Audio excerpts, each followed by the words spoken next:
We know that James Clapper has lied to Congress. It'll be interesting to see if there's any responsibility for that. We know that this is also indicative of a real problem we have with our national security apparatus, that there are billions of dollars. Well, it's problematic in two ways. One is that we have incentivized an entire industry to increase the national security state. The other thing that we know from talking to Thomas Drake and Tim Shorrock and Jesselyn Radick is that in the case of Thomas Drake, the reason why he was indicted under the Espionage Act, a prosecution which ultimately failed, the reason why, at last report, the guy was working in an Apple store when he was, what, like 2 or 3 or 4 in the NSA at one point, was that he blew the whistle on a program called Trailblazer. And Trailblazer was a massive boondoggle, which was to replace a pre-existing program named ThinThread.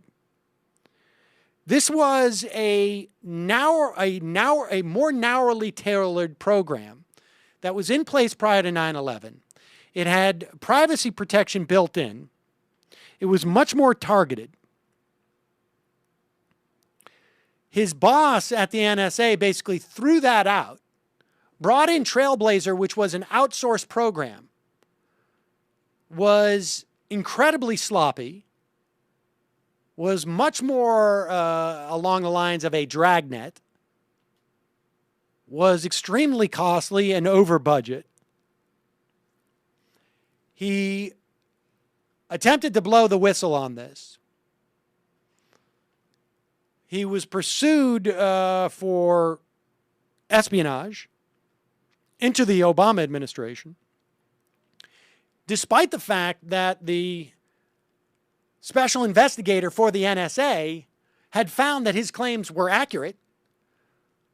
Congress later scrapped Trailblazer because it was so obvious that it was a boondoggle. And that is a perfect case of a whistleblower being attacked on national security grounds as a traitor because he was getting in the way of somebody making a buck.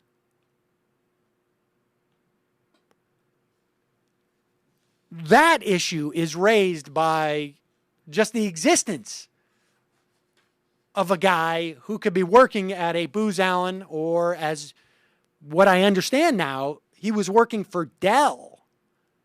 And I haven't quite confirmed this, but he was working for some other private entity under an NSA contract before he was working at Booz Allen, even while he was contacting Glenn Greenwald in January and Laura Poitras. But we'll get into that in a bit. So you know about this expanded dragnet under FISA. You know about PRISM, which supposedly,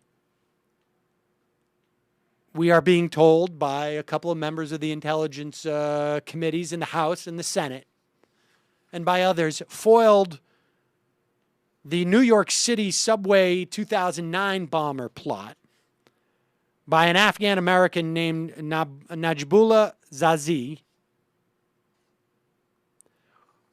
That claim seems to be specious.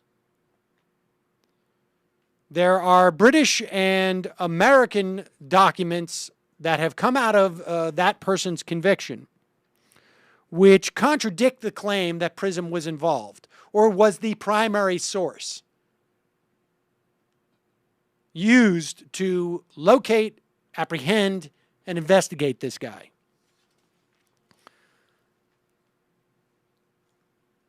Apparently, it was simply British authorities who had seized the suspects, different suspects' computers, which included email correspondence between Zazi's contacts in Pakistan. None of which points to information that was garnered through PRISM. But even if PRISM has been used in other instances to supposedly foil plots, that is not an argument that it is necessary or that it's a good idea.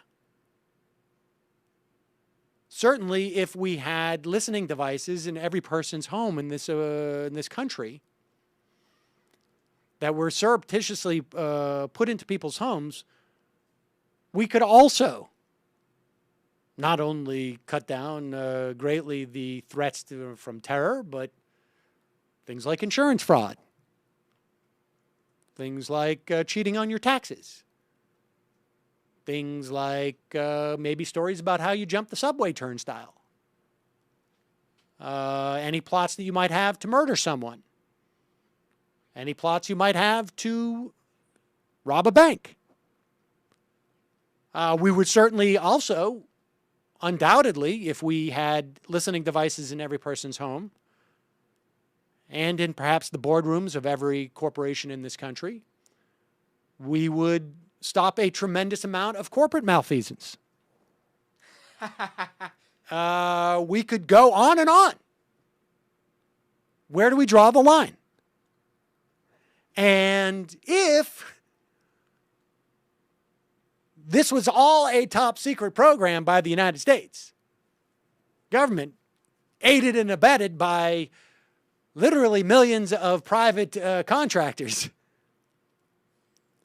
and billions of dollars of outsourced contracts, national security contracts, and it was all top secret, and there was no one to blow the whistle on it, how could you go in and say that you have evidence that you're being listened to or listened upon?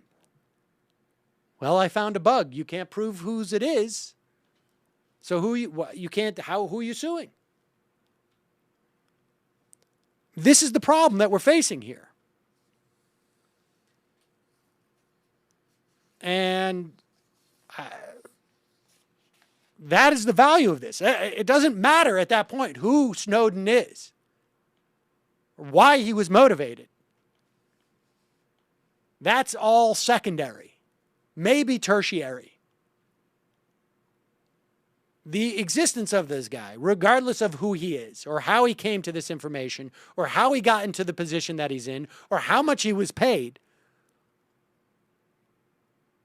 does not change these basic facts.